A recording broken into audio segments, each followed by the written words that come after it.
Banda elástica para el cabello. Podemos utilizar cualquier tipo de lana o hilo. En mi caso es una hebra fantasía. Realizamos un nudo en nuestra aguja y abrazando nuestra banda elástica tomamos hebra y punto deslizado.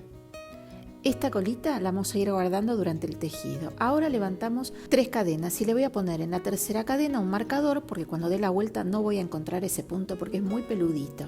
Y levantamos 2 cadenas más. Tomo lazada, voy dentro de mi banda elástica y punto alto. 2 cadenas y nuevamente un punto alto.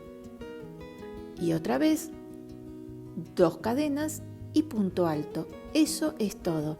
Así voy a ir llenando de puntos altos y 2 puntos de separación esta banda elástica. No se los dije al comienzo, pero si esa banda elástica es parecida al color del hilo o lana que utilicen, mucho mejor.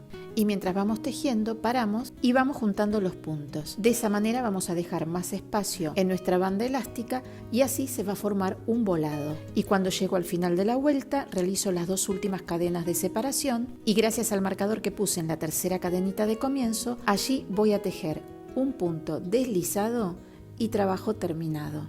Nudito, corto la hebra, la escondo y coletero para el cabello terminado. Miren qué trabajo tan fácil para realizarlo en un ratito. Y no podía dejar de tejer en el Día Internacional del Crochet. Un beso gigante, gigante para todos.